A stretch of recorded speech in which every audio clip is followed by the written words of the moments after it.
Hola, ¿cómo están? Y bienvenidos a otro episodio de Déjame Te Explico. El día de hoy estamos con Víctor Almendaris.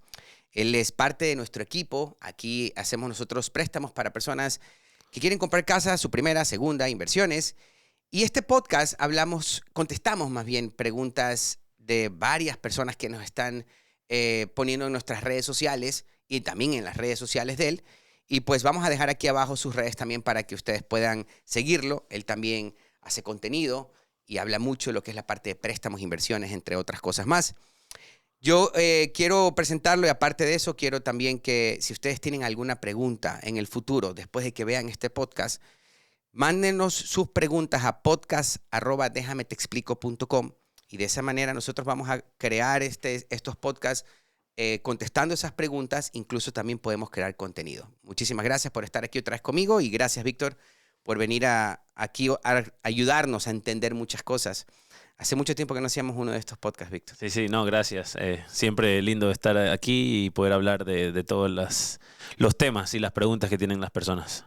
Y tú sabes que nosotros, bueno, ya tenemos muchos años trabajando juntos y ya por eso nos ha pasado un montón de cosas, ¿verdad? De todo. De todo. Hemos pasado por incluso compañías como Wells Fargo, ¿okay? Que yo creo que de una u otra manera aprendimos mucho tú y yo ahí en esa empresa. Y pues yo creo que es una muy buena empresa, ¿okay? A nivel de préstamos. Pero también creo que el hecho de que sea un banco no quiere decir de que sea el único que dicte si tú precalificas o no para una casa.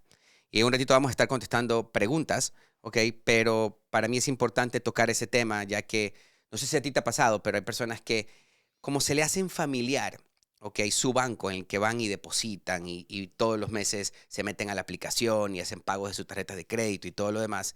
Incluso en la misma aplicación hablan ellos de precalificarte para comprar Sí. una propiedad. Y tú y yo, que trabajamos, ¿ok? En ese banco por mucho tiempo, sabemos de que el banco es como el banco, su división de mortgage, porque es Wells Fargo Home Mortgage, es muy buena, ¿ok? Yo considero que el problema que hay ahí es que muchos, ¿ok? Se hacen loan officers de la noche a la mañana Ujú. sin nada, sin mucha experiencia y siempre yo creo que todo el mundo puede empezar a hacerlo sin ningún problema. Pero el momento cuando los consumidores están en el proceso de la búsqueda de una casa y se les hace familiar, es su banco, al primero que le preguntan es al banco. Y a veces te encuentras con personas que no tienen mucho tiempo haciendo préstamos y simplemente se van por lo que dicen el libro, ¿ok? Ujú. Y no es que nosotros trabajamos fuera del libro porque no es así, pero es simplemente que, por ejemplo, dicen necesitas 2 años en el trabajo y solamente leen esa parte, que en un rato ya al final vamos a hablar un poco de eso, pero 2 años del trabajo, entonces la gente dice, bueno, no tengo 2 años en el mismo trabajo, entonces se descalifican Claro. y creen que no pueden comprar. Estoy seguro que ya te ha pasado varias Sí, sí, veces sí. eso. Sí, claro que sí. No, sí, yo pienso que Wells Fargo, en este caso que estamos hablando, es una compañía excelente. Tiene programas muy buenos, tiene muchas opciones disponibles para los clientes, pero como tú dices, sí, concuerdo que no es tanto el banco en sí, es más el loan officer o la persona con la que tú estás trabajando.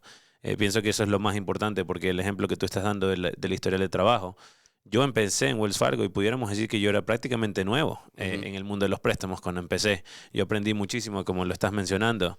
Y sí, habían cosas que uno lee las reglas como tal, pero la interpretación de esa regla puede variar. Y hay Exactamente, personas que son muy, muy buenas para eso, y hay personas que no son tan buenas, y no claro. importa el banco. No sé si te acuerdas que estamos regresando, que en algún momento dijimos que éramos los cirujanos Nos decían que nos éramos los decían cirujanos de los préstamos. cirujanos de préstamos, porque habían personas dentro inclusive de la misma compañía que teníamos las mismas reglas, pero no interpretaban Claro. la regla, ¿no? Como tal. Y nosotros teníamos que ir y analizar y volver a leer y ver los documentos y decir, no, esto está fácil, tienes que hacer esto, y lo haces y vas a estar bien. Claro. Y es como hablamos, siguiendo con el tema de los 2 años de trabajo, ¿ok? Si tú lees, el guideline dice necesitamos verificar 2 años de trabajo. Entonces, alguien que no entiende muy bien o que no tiene experiencia va a decir, ok, entonces significa que yo tengo que tener 2 años en el trabajo. Ujú. Pero lo que está diciendo ahí es que necesitamos 2 años de historia, de Correcto. trabajo, ¿no es cierto? Donde tenemos que ver qué hiciste en los 2 últimos años. Y toco ese punto porque en estos últimos meses, estoy seguro que ya te ha pasado a ti también, hay mucho cliente que lleva 1 año y medio viviendo aquí y que cree que tienes que esperarse 2 años. Entonces, yo, por ejemplo, hemos cerrado varios que tienen 1 año viviendo aquí. Ujú. Simplemente yo necesito saber qué hicieron en los 2 últimos años. Cuéntame qué hiciste en tu país, ya sea en México, en Venezuela o del país donde tú vengas. Y eso lo ponemos en la aplicación. Eras maestro en México y ahora eres maestro aquí. Entonces, ok, dime en qué escuela trabajabas, yo la verifico y eso es todo. Claro. No necesito lo que equivale a W2 del país de ellos. No necesito lo que equivale a taxes aquí. No funciona de esa manera. Pero ahí es donde la gente cae. Y hay mucha gente, te digo, yo creo que de cada 10 clientes que tiene Wells Fargo y que le preguntan, ok, sobre si pueden precalificar, a 8 les dicen que no. Sí. Y estoy segurísimo, ok, porque tú y yo estábamos ahí. Sí, no, y si nos vamos a contar historias personales un poquito, yo compré mi primera casa salido recientemente de la universidad. Claro, Mi título era en finanzas y compré mi propiedad por intermedio de finanzas y no tenía los 2 años de historial. así Es es. más, ni siquiera había trabajado yo en eso, pero la universidad, el tiempo que yo estuve en la universidad contó como parte del historial, de la historia que hablamos nosotros, para poder cumplir esos 2 años y poder comprar casa, como tú Claro. dices. Sí, y eso creo que es muy importante. Y pues bueno, estamos organizando un poco más esta parte de creación de contenido para poder contar estas historias, porque ahora en la mañana ahora que venía acá al estudio, hablaba con una persona donde hablábamos y coincidíamos de que cada préstamo es una historia, ¿verdad? 100%. Entonces, a veces la persona que aprueba el préstamo también tiene que ver la historia y tú tienes que contarle la historia a través de una aplicación de crédito a otra persona. Ujú. Tú conoces al cliente porque tú estás hablando con él, ¿no es cierto? Tú estás hablando, tú lo conoces, es más tangible esa relación, pero la persona que va a aprobar ese préstamo no. Entonces, tienes que poner una aplicación tan bien hecha para que esa otra persona pueda entender esa misma historia que tú le quieres contar, como lo que hablaba de los 2 años. Y yo creo que esa es la clave de una aplicación, ¿ok? Y eso es la clave de un loan officer con una experiencia en el que pueda saber contar la historia bien. Sí. Yo diría una bombita aquí. Yo diría que ese es el problema de muchos loan officers, que reciben documentos y quieren tomar una decisión en base al documento, o reciben una aplicación y quieren tomar la decisión sin los documentos. Ujú. Y lo que yo siempre digo es, necesitamos la historia completa. Claro, Y si yo no te estoy viendo y yo no me siento al frente tuyo y todo lo que vas a hacer tú es ir online a completar una aplicación y escanearme ciertos documentos, yo no tengo la historia completa, no puedo tomar una decisión. Y pienso yo, en mi opinión personal, que nadie debería tomar una decisión hasta no tener todo, porque no estás hablando con la persona. Una claro, cosa es cuando interactúas con la persona y te puedes dar cuenta y puedes hacer preguntas y mencionan algo y tú le dices, ok, bueno, ¿y qué pasó aquí? O, ¿sabes? claro, Pero si nunca tienes esta interacción y todos nos vamos a basar en línea, los documentos, los documentos más la aplicación completa es lo que vamos a poder hacer para poder tomar una decisión. Además, tengo un realtor que casualmente me estaba mandando un mensaje de texto antes de empezar este podcast, que él quiere que yo califique a la hermana. Y me dijo, Víctor, ya te mandé los documentos, ¿por qué no me has dado una decisión?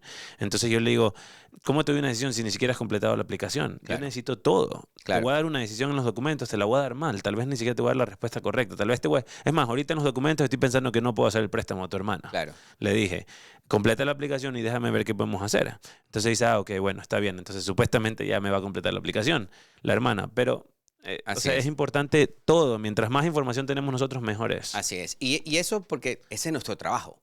Al final del día, nuestro trabajo es contar la historia de la manera que es, ¿ok? O correcta para que sea aprobado el préstamo. Porque a veces si nos hacemos historias también, podríamos pensar que no calificamos cuando sí calificamos.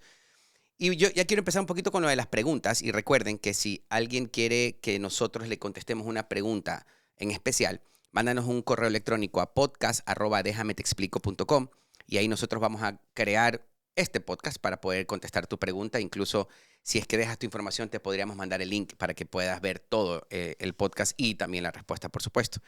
Yo quiero empezar con esta pregunta, Víctor, porque yo sé que hablando estábamos hablando ahorita de la historia.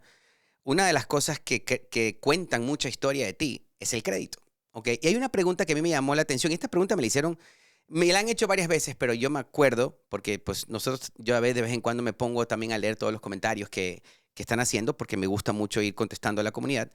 Y esta pregunta me la hicieron donde decían, ¿qué es peor? ¿Tener un mal crédito o cero de crédito? Y estoy hablando de historias, porque para mí el crédito, ¿ok? Por eso le dicen historial de crédito. Claro. Es tu historia, ¿verdad? ¿Y qué crees tú, Víctor? ¿Es preferible tener mal crédito o cero crédito? Es difícil esa respuesta. ¿Qué tan mal crédito tienes? Ujú. Hay que empezar por ahí, ¿no? ¿Cuál es la definición de mal crédito? Para muchas personas dicen que abajo de 700 es mal crédito, para otras es abajo de 600. Entonces, definir eso como un todo, no hay que definir exactamente qué es mal crédito. Pero si tuviera que tomar una decisión ahorita y alguien me dice, ¿cuál prefieres? Yo creo que preferiría tener no crédito, No crédito. antes que mal crédito. Claro. Yo también creo que lo que pasa es que a veces pensamos en mal crédito. Yo personalmente pienso que cuando tener mal crédito es cuando nosotros pagamos tarde, ¿ok? Las cuentas. Sí, es un mal crédito, ¿verdad? Pero yo me voy un poquito el día de hoy, con todo ya los años que tengo haciendo préstamos, me voy un poco más profundo y pienso que el tener mal crédito es deberle a todo el mundo, ¿ok? Porque ahí ya te ves mal. O sea, el tener 5 tarjetas de crédito y deberle a todas, ¿ok? 2 carros, ¿ok? Tener préstamos personales, tener más de 10 cuentas abiertas, para mí eso es tener mal crédito. Porque ya estás, aunque las pagues a tiempo, ojo, ¿ok? Porque estás endeudado. Claro. Entonces, ya estás a un paso. Si la definición de mal crédito es pagar deudas tarde, ya estás a un paso de eso. Porque algo cambia, pierdes el trabajo, ¿ok? Ya empezaste a quedar mal con las tarjetas, ya no las vas a pagar. Porque por algo estás endeudado con 5 tarjetas y solo pagas los mínimos, Claro. ¿verdad? Entonces, eso es lo que hay que tener cuidado. Y yo sí prefiero tener cero crédito. Y cero crédito me refiero a tener cero crédito abierto, las tarjetas de crédito en cero, Claro. no deberlas. Creo que es lo más sano. Sí, concuerdo 100%. Y pues eso es una de las preguntas que más nos hacen. Para mí, yo también concuerdo contigo que cero crédito es lo ideal, incluso para si estás en el proceso de la compra de una casa. Sí, claro. Porque yo creo, no sé qué piensas tú, pero la definición de buen crédito, ¿qué es para ti? Yo diría que la definición de buen crédito es, como la palabra lo dice, ¿no? Historial de crédito, tener unas cuentas que las has tenido por un tiempo extenso, en el cual tienes un récord del que tú no has utilizado o maximizado los límites, que la utilizas y la pagas a tiempo, y que no andas aplicando en diversos lugares para que te den más crédito, porque lo que estás haciendo es endeudándote más. Claro. Entonces, yo siempre digo, y yo sé que tú también lo dices, 1, 2 tarjetas de crédito es más que suficiente. Y la gente tiene 10, 12. Sí. Y yo creo que también es por lo que están enseñando por ahí ya varios creadores de contenido, gurús en crédito, supuestamente, ¿no? Donde hablan de que saca bastantes tarjetas y págalas a tiempo y saca balances y mueve balances y todo lo demás cosas, o incluso usa esos dineros para hacer tus negocios personales o hacer otro negocio. Ahí es donde viene la confusión, porque para mí la parte de tener buen crédito depende de qué vas a hacer. Yo creo que tener buen crédito no debe a nadie. Claro. Y dormir tranquilo. Si estamos hablando de tener un score alto y de repente tú crees que eso es solo tener buen crédito, tú puedes tener un score alto después de tener una tarjeta de crédito 6 meses recién que te dieron en tu seguro social. Vas a tener un score alto, ¿ok? Porque es lo que normalmente pasa. Pero para mí sí, yo creo que para mí es no deber, ¿ok? Mientras más tarjetas de crédito abiertas tengas y no las tengas pagadas, ya hay algo que tienes que arreglar en tu parte financiera, según lo que yo pienso y lo que yo he visto. Aquí viene otra pregunta. No es pregunta, es comentario.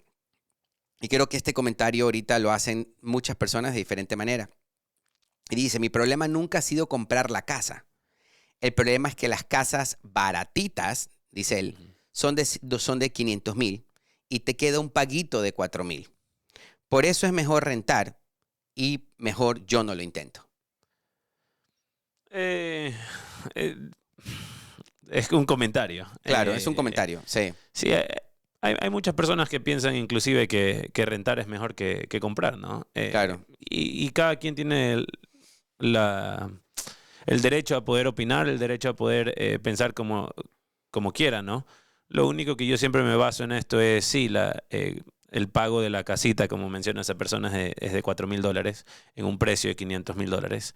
Pero ese pago de esa casa normalmente se mantiene mientras vivas en esa propiedad, o se reduce cuando tú puedas refinanciar, cuando aplicas para descuentos de propiedades, o cambias la compañía de seguros, los precios de los seguros bajan. O sea, hay muchas cosas que pudieran hacer que ese pago mensual baje, o si aumenta, es bien mínimo el aumento, y mientras más tiempo vivas en la propiedad, muchos menos cambios van a haber. Claro. En cambio, si tú estás rentando, todos los años sabes por ley que te va a cambiar el pago Claro. mensual. O sea, no hay nada que muestre que los pagos se mantienen y mucho menos que reducen. Yo no creo que venga un dueño de casa a decirle, ¿sabe qué? Usted ha pagado muy bien, ahora le voy a descontar $50. Claro, así No, es. no pasa. Claro. Y no está de más decir que también al mismo tiempo las propiedades siguen aumentando de precio. Entonces esa casita de $500,000 que menciona esta persona, probablemente el próximo año, en un promedio de subir el 3%, estamos hablando que ya va a valer $515,000 esa casita. Claro. Y el pago de $4,000 para esa casita ya no va a ser de $4,000, ahora va a ser de $4,100. Claro. Entonces, cada vez yo pienso que cada vez que tú no tomas esa decisión de, ¿sabes qué? Voy a tomar un paso de fe, voy a decir que yo quiero ser dueño de casa, yo quiero esto, voy a lograr mi sueño, voy a lograr el objetivo que yo quiero, cada vez se convierte en más caro. Claro. Poder tomar esa decisión.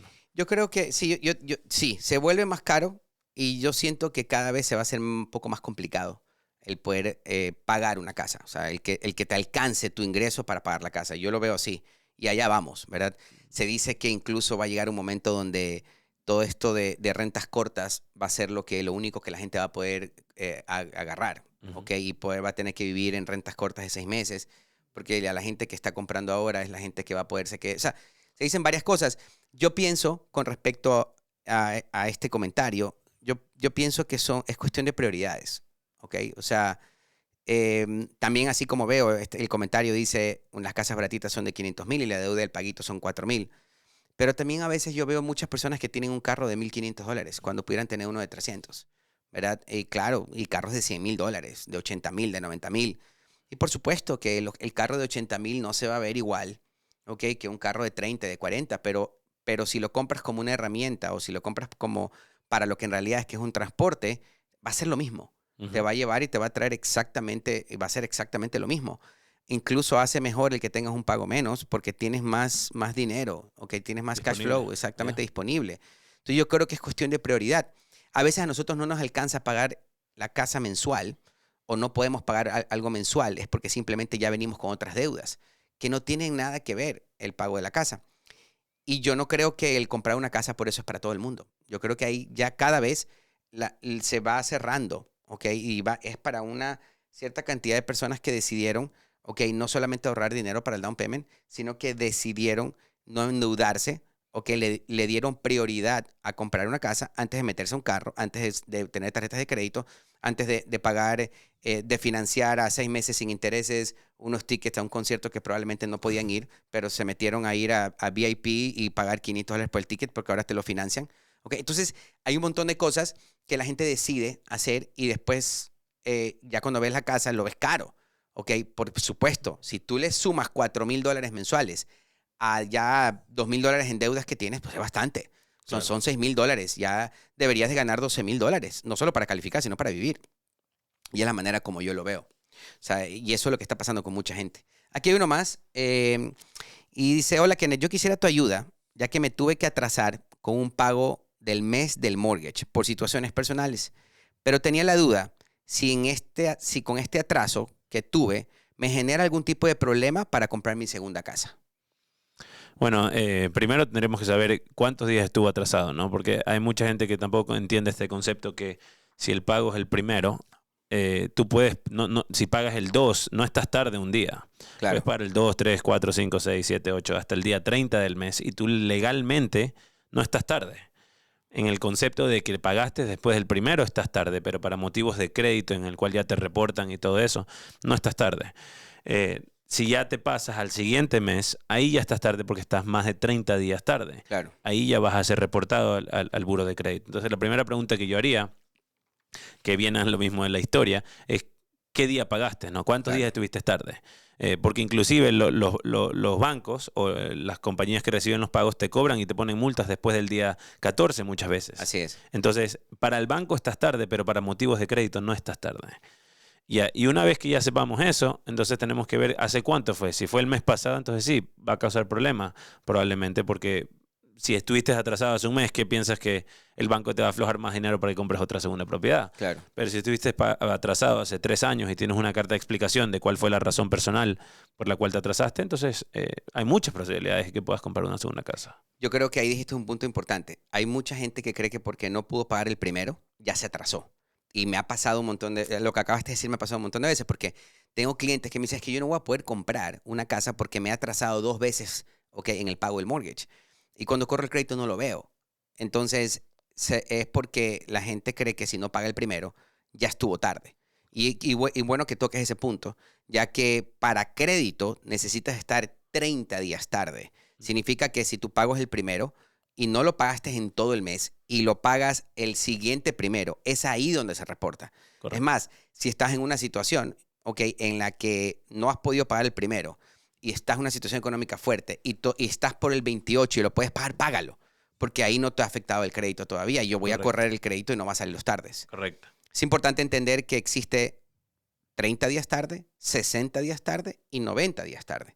Entonces, dependiendo de cuántas veces 30 días tarde, ojo, es donde nosotros podemos, lo que decías tú, determinar si es que podrías comprar una segunda casa, ¿ok? ¿Y cuándo fue? Porque si te atrasaste una vez 30 días tarde hace 2 años, probablemente yo creo que sí te puede aprobar el sistema. Claro. Y ojo, no estamos diciendo que paguen después del primero. Que Claro. la disciplina de pagar el primero es lo mejor. Así es. Aparte de que te ahorras intereses, porque en los préstamos hipotecarios los intereses se acumulan diariamente. Entonces, si tienes la disciplina y la constancia para el primero, y si tienes tú en mente que necesitas para el primero, paga el primero. Paga el primero, porque claro. eso es lo que no queremos ser claros en esto, porque la gente cambia a veces el mensaje. Pero si estás en una situación por ABC motivo fuerte en el cual te atrasas un par de días, 3 días, 4 días, no estás considerado tarde. Claro. Entonces es importante aclarar eso. Yo creo que es bueno eso, sí, porque incluso me pasa con las tarjetas de crédito. Estaba precalificando una señora y con una tarjeta me dijo, ay, ¿quién es que yo pagué mal la tarjeta? No pude, me olvidé. Me olvidé y cuando me acordé ya había pasado el pago. Ok, sí, pero el pago era el 7, por ejemplo. Ok, pago el 8, no pasa nada. Le van a cobrar $35. Sí. Ok, Hay multa. hay una multa. Pero si nunca ha pasado, llama y se la regresan. Ok, sí te lo hacen. Ok, la cosa es que no estés llamando todos los meses. Claro. Yo creo que eso es un muy buen punto en tocar. Y aquí viene la última. Ok, dice, señor Kenneth, ayúdeme con una duda. ¿Qué pasaría si yo quisiera comprar una casa con una LLC y no tengo 620 de score? ¿Cómo haría para poder comprar? ¿Hay alguna otra manera? Ok, saludos. Bueno, cuando vas a comprar con una LLC, lo más importante, es tu score, ¿verdad? Entonces, ahí juega un papel importante. Claro. Cuando vas a hacer un DSCR loan, ¿ok? Entonces, yo sí creo que, no es que creo, si no tiene 620 de score, que no es un muy buen score para poder, o sea, se puede, pero no quiere decir que es muy bueno, sí, ¿verdad? Pero sí necesitamos algo de score para poder comprar una propiedad con una LLC, porque la LLC no va a tener score, ¿verdad? Claro. Sí, yo diría que, y esto pasa no solamente en el puntaje de crédito, pasa en los famosos compensating factors, ¿no? Las razones que compensan de que no estés tan bien en algo, ¿no? Claro. Entonces, en ese caso de esta persona, ¿no? Tiene un crédito de 620. Él mismo sabe, por eso pregunta, el crédito no es tan fuerte, ¿qué puedo hacer? Entonces tienes que encontrar otras cosas que van a compensar. En el caso específico, cuando ya quieres entrar al LLC, es el dinero. Claro. Entonces, si vienes tú y me dices, tengo un crédito de 620, pero tengo para poner el 50% del valor de la casa. Bueno, claro, hace sentido. ¿Hace sentido? Claro. Venga, vamos a poder tener múltiples opciones para usted. Claro. Pero si usted viene y me dice, te quiero comprar con el LLC, tengo 620 de score y tengo $3,000 en el banco, no va a pasar. Ni siquiera el 20%. Claro. Ni siquiera el 20% porque ya sabes que el interés va a costar muchísimo. No solamente porque es alto el interés, sino también porque cuesta. ¿Okay? Entonces yo creo que sí es importante el score ideal para ti, Víctor. Y yo creo que cada uno tiene un score ideal a nivel de préstamo, ¿no? Para ti, ¿cuál es el score ideal para que alguien pueda comprar una casa? Sí, yo siempre digo 680. 680. 680 para mí es... Con 680 tienes abierto todas las opciones disponibles. Claro, y tienes ayudas y intereses, vas a tener el mejor interés y todo lo demás. Correcto. Bueno, esa fue la última pregunta y Víctor, muchísimas gracias, por estar aquí conmigo otra vez. De nuevo, si tienes alguna otra pregunta relacionada con cualquier tema, ya sea inversiones, crédito, ingreso, dinero, mándanos un correo electrónico a podcast@dejameteexplico.com y ahí vamos nosotros a organizar esas preguntas. El equipo de producción me las pone y podemos generar un podcast con Víctor otra vez. Podemos hablar del tema y estoy seguro que esta respuesta de cualquier pregunta que tú tengas te va a ayudar a ti y a mucha gente más si me ayudas a compartir el contenido. Gracias por haber llegado hasta el final. Coméntame si tienes alguna pregunta, compartes la información. Estoy seguro que me vas a ayudar a llegar a más personas. Y aquí vamos a seguir creando estos episodios que lo que tratamos de hacer es contestar preguntas reales esas respuestas te puedan ayudar a ti y también a tus familiares. Hasta luego.